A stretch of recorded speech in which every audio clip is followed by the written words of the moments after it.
இந்த நாளின் தியானத்திற்குரிய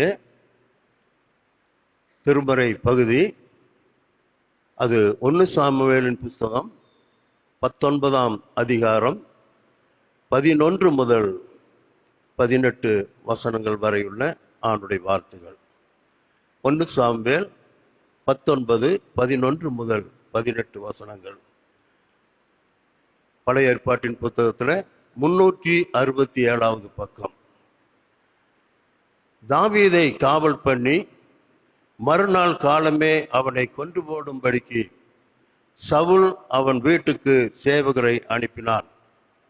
இதை தாவீதுக்கு அவன் மனைவியாகிய மீகாள் அறிவித்து, நீர் இன்று ராத்திரியில் உம்முடைய பிராணனை தப்புவித்துக் கொள்ளாவிட்டால் நாளைக்கு நீர் கொண்டு போடப்படுவீர் என்று சொல்லி மீகாள் தாவீதை ஜன்னல் வழியாய் இறக்கிவிட்டாள்.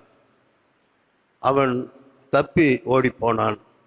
மீகாலோ ஒரு சுரூபத்தை எடுத்து கட்டிலின் மேல் வைத்து அதன் தலைமாட்டிலே ஒரு வெள்ளாட்டு தோலை போட்டு துப்பட்டியினால் மூடி வைத்தாள். தாவீதை கொண்டு வர சவுல் சேவகரை அனுப்பின போது அவர் வியாதியாயிருக்கிறார் என்றாள். அப்பொழுது தாவீதை பார்க்கிறதுக்கு சவுல் சேவகரை அனுப்பி அவனை கொன்று போடும்படிக்கு கட்டிலோட அவனை என்னிடத்திற்கு எடுத்துக்கொண்டு வாருங்கள் என்றான்.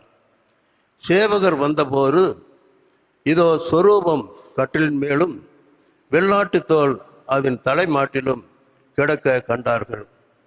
அப்பொழுது சவுல், நீ இப்படி என்னை ஏய்த்து ஏன் பகைஞனை தப்பவிட்டு அனுப்பினது என்ன என்று மீகாளிடத்தில் கேட்டான். மீகாள் சவுலை நோக்கி, என்னை போகவிடு, நான் உன்னை ஏன் கொல்ல வேண்டும் என்று அவர் என்னிடத்தில் சொன்னார் என்றாள்.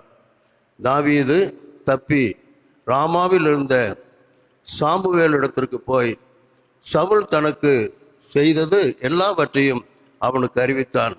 பின்பு அவனும் சாமுவேலும் போய் நாயோத்திலே தங்கியிருந்தார்கள் என்பதே வாசிக்கும்படியாக குறிக்கப்பட்ட திருமறை பகுதி. வாசித்தாயிற்று. தேவனே உமக்கே ஸ்தோத்திரம் உண்டாவதாக.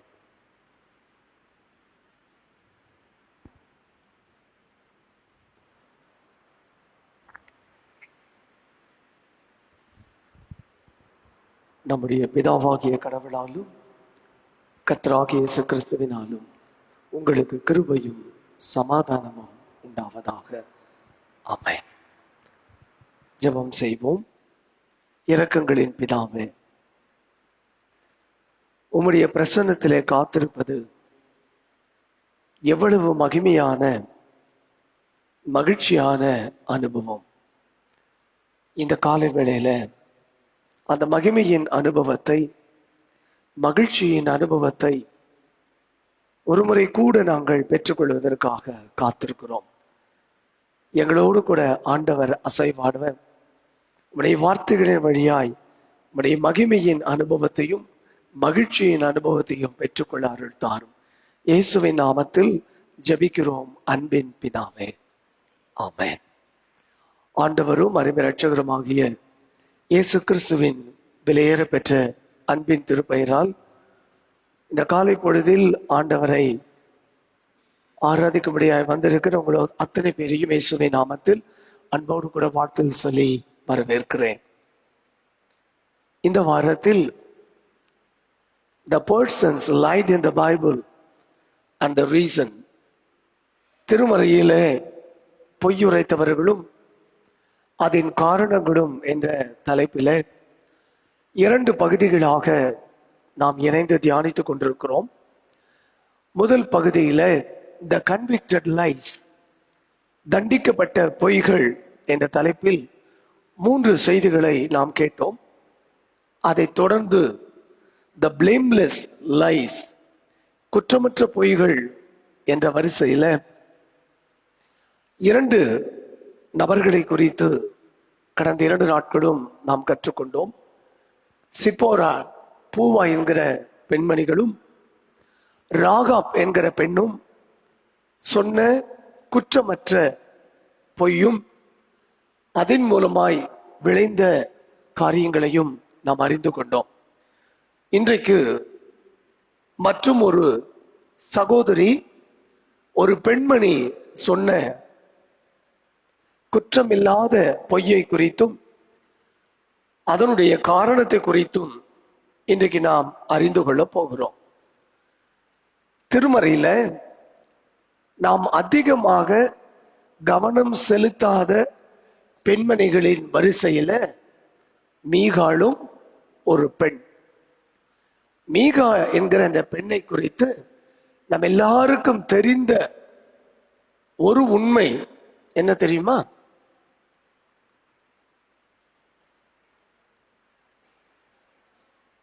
தாவீதை அவமதித்தாள். தாவீதை அவமதித்ததினால மரண பரியந்தமும் அவளுக்கு பிள்ளை செல்வத்தின் ஆசீர்வாதம் கிடைக்கவில்லை. இதுதான் மீகாளை குறித்து பரவலாக நாம் தெரிந்திருக்கின்ற ஒரு திருமறை சார்ந்த ஒரு உண்மை. இன்றைக்கு இந்த பெண்மணியின் வாழ்க்கை குறித்து சற்று ஆழமாக நாம் கற்றுக்கொள்ள போகிறோம். மீகாள் என்கிற இந்த பெயருக்கு என்ன பொருள் என்றால், who is like God? கடவுளை போல யார்? who is like God? ஆண்டவரை போல யார் இருப்பார்? சவுல் இஸ்ரவேலின் முதல் ராஜா. அந்த அரசனுக்கு இரண்டாவதாக பிறந்தவள் இந்த மீகாள். மூத்த மகள் பெயர் மேராப், இரண்டாவது பெண்ணாக பிறந்தவள் இந்த மீகாள். தாவீது எருசலேமுக்கு அல்லது சவுலின் அழைப்பை ஏற்று சவுலோடு கூட தங்கி இருக்கிற காலகட்டங்களில்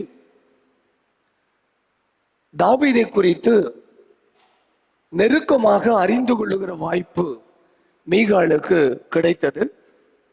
மீகாளை பற்றி திருமறையில ஏராளமான குறிப்புகள் இல்லை. அங்கொன்றும் இங்கொன்றுமாக ஒரு சில குறிப்புகள் மட்டும்தான் இருக்கும். அந்த குறிப்புகளை வைத்து மீகாளை குறித்து சற்று ஆழமாக நாம் கற்றுக்கொள்ள போகிறோம். இந்த மீகாள் என்ன பொய் சொன்னாள்? அந்த பொய்யை ஏன் குற்றமற்ற பொய் என்று நாம் சொல்லுகிறோம் என்பதை இப்பொழுது திருமறையின் வெளிச்சத்தில் கற்றுக்கொள்ளலாம். என்றைக்கு தாவீது அரசனை பார்த்து பெண்கள் எல்லாரும் ஆடி பாடி சவுல் கொன்றது 1000, தாவீது கொன்றது 10000 என்று சொல்லி அவனை புகழ்ந்து பாடினார்களோ, அன்று முதல் சவுலுக்கும் தாவீதுக்கும் இடையில பகைமை உண்டாக ஆரம்பித்தது. அந்த பகைமை சவுல் தாவீதை கொல்லுகின்ற அளவுக்கு பல தருணங்களிலே அவனை எப்படியாகிலும் முடித்து விட வேண்டும் என்று சொல்லி தன் இருதயத்தில ஒரு பொல்லாத வைராக்கியத்தை வைத்துக் கொண்டு தாவீதை தன்னுடைய பரம எதிரியாக பார்க்கிற ஒரு மனிதனாய் சவுல் மாறி போனான். தன்னோடு கூட சுரமண்டலம் வாசித்துக் கொண்டிருக்கும் போதே ஒரு முறை தாவீதை சவுல் கொல்ல பார்க்கிறான். அடுத்தது இதே 19ஆம் அதிகாரத்தில் தாவீதை ஈட்டியினாலே குத்தி போட பார்க்கிறான். தாவீது விலகினதினாலே அன்றைக்கு அவன் ஜீவன் தப்புவிக்கப்பட்டது. இனி இங்க இருந்த ஆபத்து பிரச்சனை என்று சொல்லி தப்பையோடி தன் வீட்டுக்கு தாவீது வருகிறான். தாவீது தன் வீட்டுக்கு ஓடி போனான் என்ற செய்தி சவுலுக்கு தெரிந்த உடனே காவலர்களை அனுப்பி, நீங்க போய் தாவீதை வீட்டில் இருக்கானான்னு பாருங்க, அவனை காவல் பண்ணுங்க, காவல் பண்ணி அவனை கொன்று போடுங்கள் என்று தன்னுடைய சேவகர்களுக்கு கட்டளை கொடுத்து அனுப்புகிறார். இந்த செய்தி மீகாவுக்கு வந்துவிட்டது. வந்த உடனே தன் கணவனிடத்திலே சொல்லுகிறாள், நீர் இங்க என்ன செய்ய வேண்டாம், இருக்க வேண்டாம், உம்மை கொண்டு போடுவதற்கு என் தகப்பன் ஆட்களை அனுப்பி இருக்கிறார், இங்க இருந்தீங்கன்னா இங்க இறந்து போயிருவீங்க, தயவு செய்து வீட்டை விட்டு ஓடி போங்க என்று சொல்லி, எப்படி ராகாப் வேவுக்காரரை மதிலில கயிறு வழியா இறக்கி விட்டாலோ அதை போலவே மீகாள் தன் கணவனை அந்த அரண்மனையிலிருந்து கயிறு வழியாக கீழே இறக்கி விடுகிறாள். தாவீது தப்பி ஓடி சாமுவேல் திருநடத்துல போய் விடுகிறார். மீகாவுக்கு தெரியும் இன்னும் கொஞ்ச நேரத்துல தன் தகவல் அனுப்பின ஆட்கள் வருவார்கள், ஏதாகிலும் ஒரு சாக்கு போக்கு சொல்லி ஜமாளித்துக் கொள்ளலாம் என்று சொல்லி தாவீதினுடைய கட்டிலில ஒரு சொரூபத்தை வைத்து அதன் மேல ஆட்டு மயிர்னாலான ஒரு போர்வையை போர்த்து தாவீது தூங்குவதை போல ஒரு பிம்பத்தை உருவாக்கி வைக்கிறார். ஆட்கள் வருகிறார்கள், வந்து கேட்கிறார்கள், சொல்லுகிறாள், என்னுடைய கணவருக்கு உடல்நிலை சரியில்லை, அவள் என்ன செய்கிறார், படுத்துக் கொண்டிருக்கிறார். இந்த செய்தியை கேட்டுவிட்டு சவுலும் வருகிறார். வந்து பார்த்தா அங்கே சொரூபமும் போற்றப்பட்ட ஆட்டுத்தோலும் இருக்கிறது. சவுல் தன் மகளை பார்த்து கேட்கிறார், என் பகைஞனை தப்ப விட்டது என்ன, இப்படி தப்பு பண்ணிட்டியே என்று சொல்லி அவளை கடிந்து கொள்ளுகிறாள். உடனே மறுபடியும் ஒரு பொய் சொல்லுகிறாள். தாவீது கத்தியை காட்டி என்னை என்ன செய்தாரு, மிரட்டினார், என்னை தப்ப விடு, இல்லாவிட்டால் நான் உன்னை கொன்று போடுவேன் என்று என்னை மிரட்டினார். நான் உயிருக்கு பயந்து அவரை என்ன செய்துட்டேன், தப்ப விட்டு விட்டேன் என்று இரண்டாவது முறையும் பொய் சொல்லுகிறார். இந்த பொய்யுக்கான அடிப்படை காரணம் என்ன? சில குறிப்புகளை நாம் பகிர்ந்து கொள்ள போகிறேன். தாவீது இஸ்ரவேலின் மேல ராஜாவாக அபிஷேகம் பண்ணப்பட்ட போது அவர் இஸ்ரவேலின் ராஜா என்பது யாருக்கு தெரியாது, யாருக்குமே தெரியாது. சாமுவேல் ரகசியமாக ஈசாயின் வீட்டில பலி செலுத்த போகிறேன் என்று வந்து தாவீதை தைல கொம்பினால தைலத்தை ஊற்றி அபிஷேகம் செய்துவிட்டு போகிறார். பகிரங்கமாக தாவீது என்ன செய்யல, ராஜா என்று சொல்லி அறிவிக்கப்படவே இல்லை.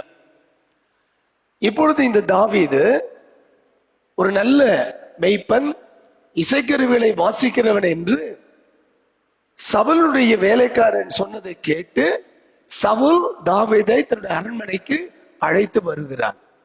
இப்படித்தான் மீகாளுக்கும் தாவீதுக்குமான அறிமுகம் ஏற்படுகிறது. மீகாளுக்கு இப்ப தாவீதை பற்றி என்ன தெரியும் என்றால், டேவிட் வாஸ் a shepherd, தாவீது ஒரு மேய்ப்பன்.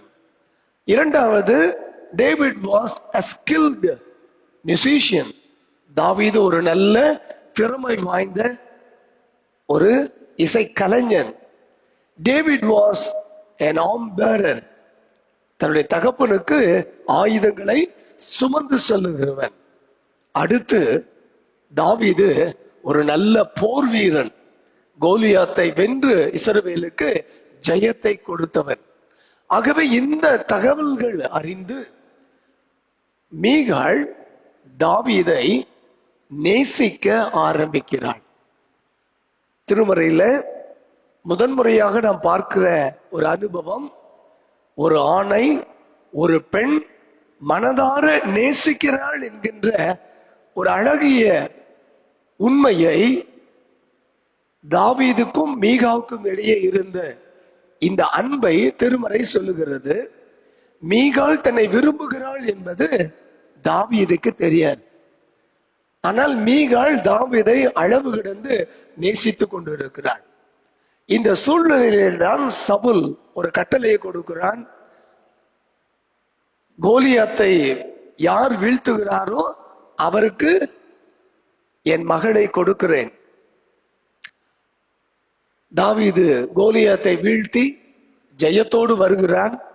மீகாளுக்கு முன்பதாக மேராப்பை தான் என்ன செய்யணும், திருமணம் செய்து கொடுக்க வேண்டும். ஆனால் அதுக்கு முன்பே மேராப்பை வேறொருவருக்கு திருமணம் செய்து கொண்டு விட்டான். இப்ப சவுல் சொல்லுகிறான், நீ பெலிஸ்தேர்ல 100 பேரை கொன்று அவருடைய நுனித்தோலை கொண்டு வந்து கொடுத்து என் மகளை என்ன செய்தலாம், திருமணம் செய்து கொள்ளலாம். அப்படின்னு என்ன அர்த்தம்? சவுலின் மனதுக்குள்ள தாவீதை தனியா அனுப்புவோம், பெலிஸ்தேர் என்ன செய்வாங்க, போட்டு தள்ளிடுவாங்க. ஏற்கனவே தாவீதின் மேல ரொம்ப கோபத்தில் இருக்கிறாங்க, கோலியாத்தை வீழ்த்தி விட்டான் என்று சொல்லி. ஆகவே என் பகைஞனாகிய இந்த தாவீதை இப்படி என்ன செய்கிறேன் என்று சொல்லி அனுப்புகிறான். ஆனால் நடந்தது வேறு. தாவீது போகிறான், 100 பெலிஸ்திய ஆண்களை கொன்று நுனித்தோலின் மாம்சத்தை கொண்டு வந்து சவுலிடத்திலே கொடுத்து மீகாளை திருமணம் செய்து கொள்ளுகிறான். நான் சொன்னேன், மீகாள் தாவீதை விரும்பினாள். மீகாள் தாவீதை விரும்பினாள் என்பது தாவீதுக்கு தெரியாது. யாருக்கு தெரியும்? சவுலுக்கு தெரியும். ஆகையினாலே தன் மகளை அடகு பொருளாக வைத்து, பணைய பொருளாக வைத்து என்ன செய்கிறான், தாவீதை யுத்தத்துக்கு அனுப்புகிறான். ஆனால் தாவீது வென்று வந்து மீகாளை திருமணம் செய்து கொள்ளுகிறான். அப்படி திருமணம் செய்ததற்கு பிறகுதான் மறுபடியுமாக சவுல் தாவீதை கொல்லுவதற்காக பல முறை அவர் என்ன செய்கிறார், முயற்சிக்கிறார். அந்த முயற்சிகள் எல்லாம் தோல்வியிலே முடிந்ததற்கு பிறகு இப்பொழுது வீட்டிலே தாவீதை வென்று அவருடைய வாழ்க்கையை முடித்துவிட வேண்டும் என்று சொல்லி அவர் விரும்பி ஆட்களை அனுப்புகிறார்.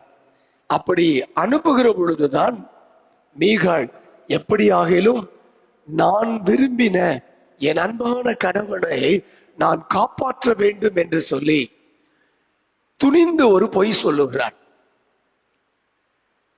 நீ இருந்தா நீ இறந்து போயிருவ, எங்க அப்பா கொன்றுவாரு, நான் உன்னை அளவு கடந்து நேசிக்கிறேன், உன்னை நான் இழப்பதற்கு நான் விரும்பவில்லை, என் தகப்பன் கையினால என் கணவன் மரிப்பதை நான் விரும்புவதில்லை, உன்னை நான் அளவு கடந்து நேசிக்கிறேன், தயவு செய்து எப்படி ஆகிலும் தப்பி ஓடிவிடு. தன் கணவனோடு கூட அவள் பேசின விதம் தாவீதின் மனதை மாற்றுகிறது. தாவீது தப்பி ஓடுகிறார். இப்பொழுது என்ன வந்தாலும் பரவாயில்ல, எனக்கு என் கணவன் முக்கியம். இது நிமித்தம் என் அப்பா என் தகப்பன் என்னை வெறுத்து ஒதுக்கினாலும் அதை குறித்து நான் கவலைப்பட போவதில்லை. She was taking a high risk. ஒரு பெரிய ரிஸ்க் தான் எடுக்கிறார். அப்பா என்னை வெறுப்பார். ஏற்கனவே யோனத்தான் மேல அப்பாவுக்கு கோபம் இருக்கு. இப்ப என் மேலையும் அப்பாவுக்கு என்ன வரும், கோபம் வரும். அந்த கோபம் எந்த எல்லைக்கும் என்ன செய்யலாம், போகலாம். ஆனால் அதை குறித்து மீகாள் கவலைப்படவில்லை. நான் நேசித்த என் அன்பு கணவன், நான் அதிகமாய் அன்பு கூர்ந்த என் அன்பு கணவன் காப்பாற்றப்பட வேண்டும், அதற்காக நான் எந்த எல்லைக்கும் செல்லுவேன். அதுதான் மீகாளுடைய அன்பு.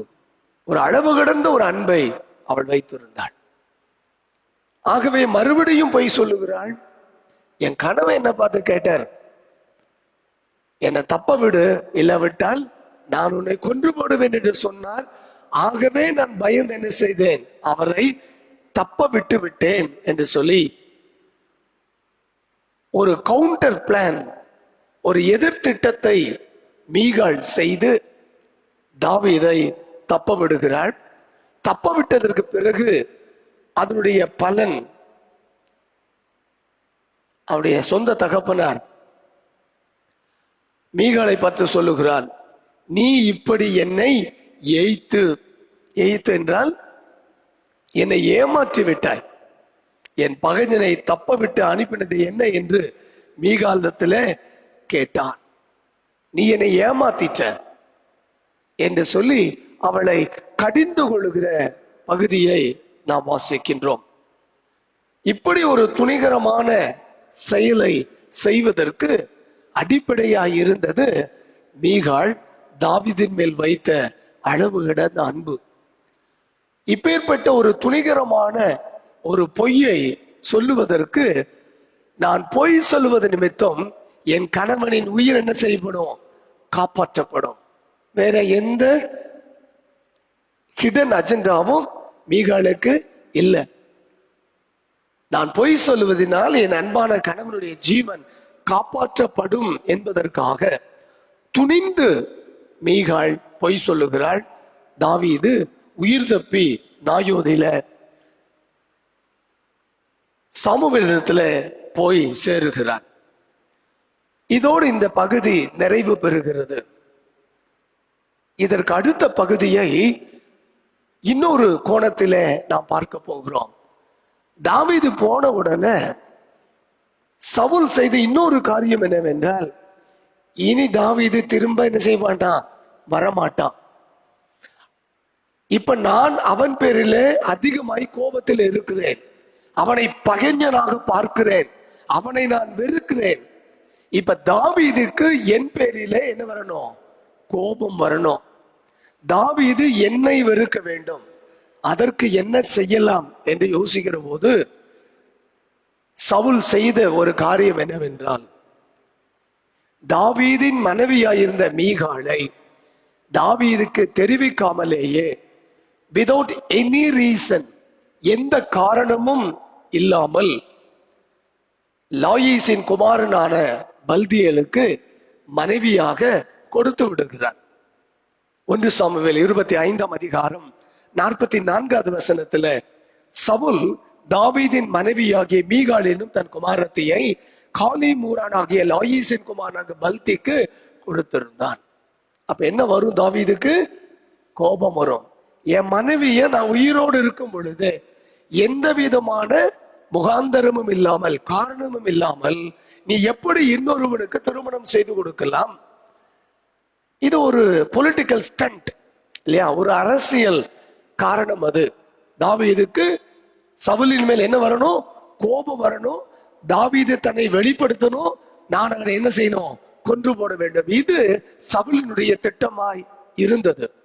ஆகவே தான் அளவு கடந்து நேசித்த தாவீதை விட்டு தான் விரும்பாமலேயே, தான் எதிர்பார்க்கலாமையே, தன்னை கேட்காமலேயே இன்னொரு மனிதனுக்கு வலுக்கட்டாயமாக திருமணம் செய்து கொள்ளப்பட்ட ஒரு துர்பாக்கியசாலி இந்த மீகாள்.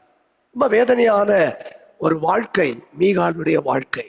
ஒரு பகடைக்காயை போல ஒரு சொந்த மகளை சவுல் என்ன செய்கிறான்? பயன்படுத்துவதை திருமறையில வாசிக்கிறோம். அதற்கும் மீகாள் என்ன செய்கிறாள்? உடன்படுகிறாள். அதுதான் அதில் இருக்கிற ஒரு மிக வேதனையான ஒரு விஷயம். தன் தகப்பனை என்ன செய்ய முடியல? மறுத்து பேச முடியல. ஆகவே தகப்பன் கேட்டுக்கொண்டதற்கு இணங்க பல்தியேலை அவள் திருமணம் செய்து கொள்ளுகிறாள்.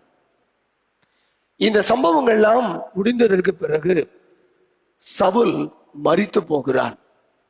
சவுல் மரித்து போனதற்கு பிறகு அப்னேர் என்கிற சவுலுடைய படைத்தலைவன் தாவீதை சந்திக்கிறதற்காக விருப்பத்தை தெரிவிக்கிறார். சவுலுக்கும் தாவீதுக்கும் பகைமை. சவுலோடு கூடவே இருந்தவர் அப்னேர். சவுலின் மறைவுக்கு பிறகு இந்த அப்னேர் தாவீதை சந்திக்க விரும்புகிறார். அப்படி சந்திக்க தன் விருப்பத்தை அவர் தெரிவிக்கும் போது, இதுவரையிலும் மீகாள் தாவீதின் மேல் வைத்திருந்த அன்பை பற்றி நான் உங்களுக்கு சொன்னேன். அதே அன்பு தாவீதினிடத்திலும் இருந்தது என்பதை 2 சாமுவேல் புத்தகம் 3ஆம் அதிகாரத்தில் 12, 13, 14 வசனங்களில வாசிக்கலாம். அப்னேர் தாவீதுக்கு ஆள் அனுப்பி சொல்லுகிறார், என்னோடு உடன்படிக்கை பண்ணும், இதோ இஸ்ரவேலை எல்லாம் உம்மிடத்தில் திருப்ப என் கை உம்மோடு இருக்கும் என்று சொல்ல சொன்னான். அதற்கு தாவீது, நல்லது, உன்னோட நான் உடன்படிக்கை பண்ணுவேன், ஆனாலும் ஒரே காரியம் உன்னிடத்தில் கேட்டுக்கொள்கிறேன். அது என்னவெனில், நீ என் முகத்தை பார்க்க வரும்போது சவுலின் குமாரத்தியாகிய மீகாளை நீ அழைத்து வர வேண்டும். அதற்கு முன் நீ என் முகத்தை பார்ப்பதில்லை. இல்லையா? ஆண்டுகள் கடந்து விட்டது. பல ஆண்டுகளாக தன் மனைவியை தாவீது என்ன செய்யல? பார்க்கவே இல்லை. இதற்கிடையிலே தாவீது இன்னொரு திருமணமும் செய்துட்டார். அபிகாயிலை திருமணம் செய்து விட்டார், அகினோவாவை திருமணம் செய்து கொண்டார். ஆனாலும் தன் முதல் மனைவியாகிய மீகாளின் மேல தாவீதுக்கு இருந்த அன்பு இப்பொழுது வெளிப்படுகிறது. அப்னேரிடத்துல சொல்லுகிறான், சவுலின் குமாரத்தியாகிய மீகாளை நீ அழைத்து வர வேண்டும். நீ அழைத்து வராமல் அதற்கு முன்பு நீ என் முகத்தை என்ன செய்வதில்லை, பார்ப்பதில்லை என்று சொல்ல அனுப்பினான். அதைத் தொடர்ந்து 14வது வசனத்துடைய பின்பகுதியில வாசித்தால் தாவீது சொல்லுகிறான், நான் பெலிஸ்தருடைய 100 நுனித்தோல்களை பரிசமாய் கொடுத்து விவாகம் பண்ணின என் மனைவியாக மீகாளை அனுப்பிவிடும் என்று சொல்ல சொன்னான். இப்ப இன்னும் கொஞ்சம் தன் அன்பின் ஆழத்தை தாவீது வெளிப்படுத்துகிறான். பெலிஸ்தருடைய ஆண்களின் 100 நுனித்தோல் மாம்சத்தை பரிசமாக கொடுத்து விவாகம் பண்ணின என் மனைவியாகிய மீகாளை அனுப்பிவிடும். She is my wife. She is my wedded wife. தன்னுடைய அன்பை தாவீது வெளிப்படுத்துகிறார். தன் உயிரை சிரமப்பட்டு ரிஸ்க் எடுத்து காப்பாற்றிய தன் மனைவிக்கு இப்பொழுது பதில் நன்மை செய்கிற ஒரு வாய்ப்பு தாவீதுக்கு கிடைக்கிறது இல்லையா? தாவீது ஒரு அற்புதமான ஒரு மனிதன்.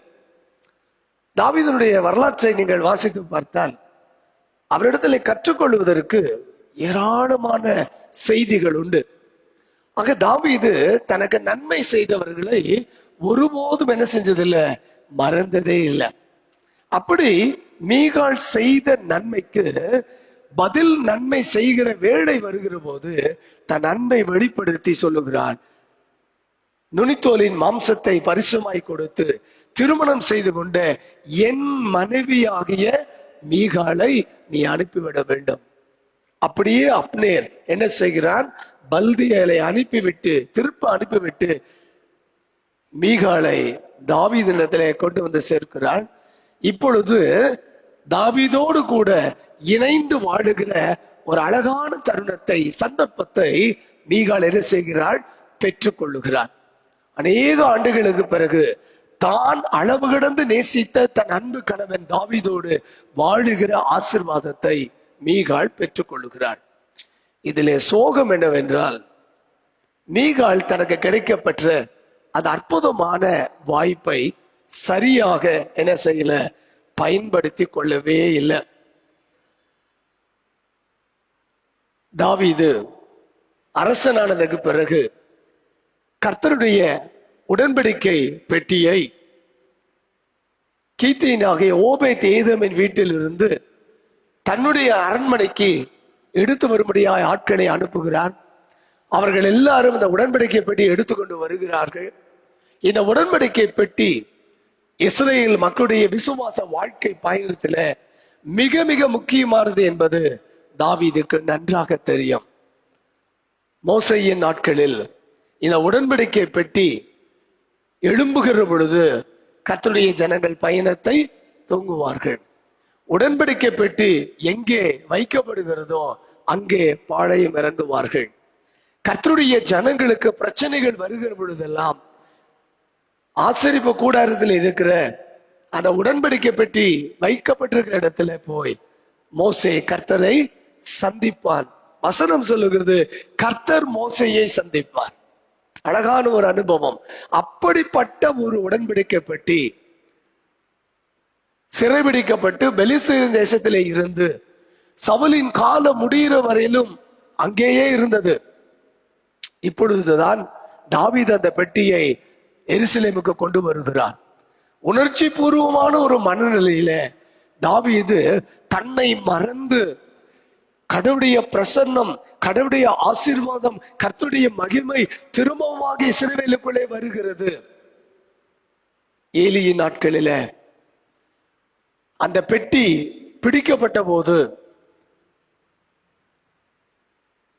ஏலியின் மருமகள் கர்ப்பவதியாயிருக்கிறாள். அந்த குழந்தை பேரு நடக்கிற போது கர்த்தருடைய பெட்டி பெலிசினாலே பிடிக்கப்பட்டது என்ற செய்தியை கேட்டு அந்த குழந்தைக்கு என்ன பெயர் வைக்கிறாள்? இக்கபோத் என்ற பெயர் வைக்கிறாள். கர்த்தருடைய மகிமை இஸ்ரேலை விட்டு நீங்கி போனது, அகன்று போனது. அப்படிப்பட்ட அகன்று போன அந்த மகிமை திரும்பவுமாக எங்கே வருகிறது? கர்த்தருடைய பிள்ளைகள் இடத்துல தாவீதின் வீட்டுக்கு வருகிறது.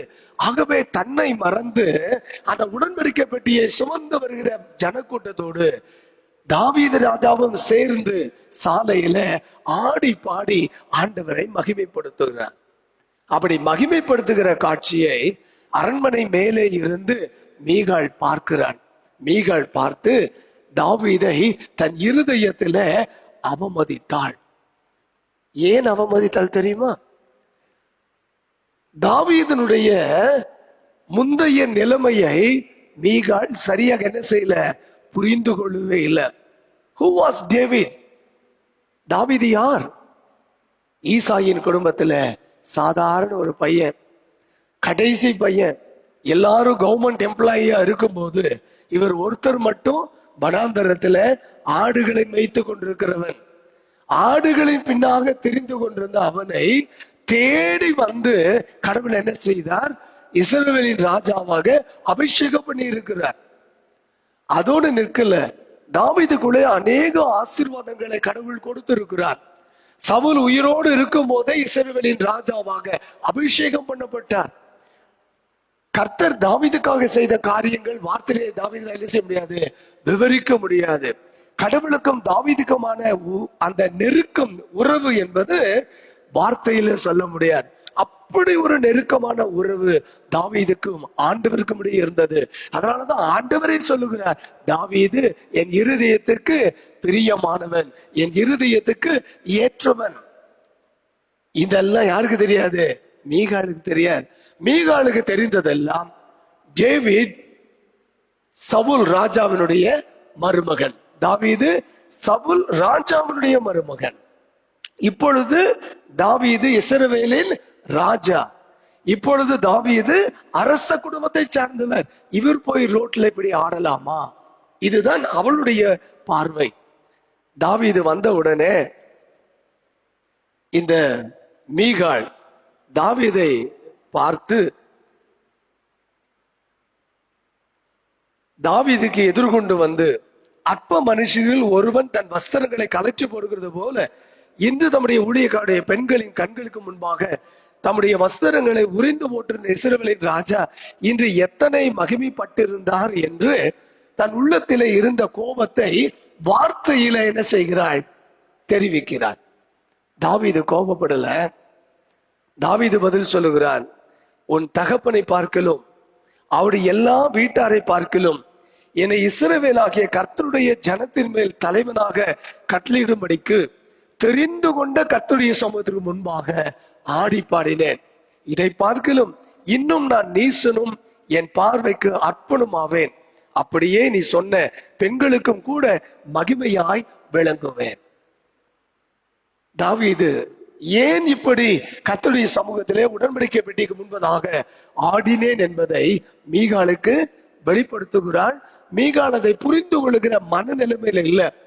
தாவீது தன்னுடைய எளிமையை, தன் தாழ்மையை, தான் இருந்த நிலைமையில் இருந்து கர்த்தர் எப்படி உயர்த்தினார் என்பதை அறிந்து உணர்ந்து கர்த்தருக்கு மகிமையை செலுத்தி இந்த உடன்படிக்கை பெட்டி இஸ்ரவேல் மக்களாகிய நம்முடைய வாழ்க்கையில எவ்வளவு முக்கியமானது என்பதை எல்லாம் அறிந்து உணர்கிறார்.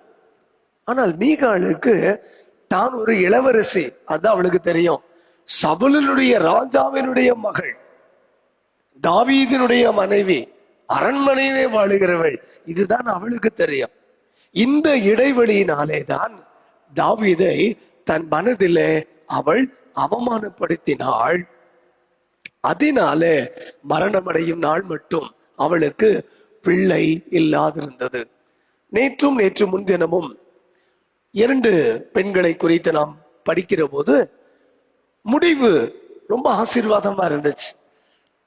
சிப்போராள், பூவாள் என்றால் அவருடைய குடும்பத்தை கர்த்தர் ஆசீர்வதித்தார். கர்த்தர் அவர்களுக்கு நன்மை செய்தார். அந்த குடும்பங்களை தழைக்க செய்தார். ராகாப் பாளையத்துக்கு புறம்பே இருந்தவளை இஸ்ரவேலின் நடுவிலே கொண்டு வந்து ஆசீர்வதித்தார்.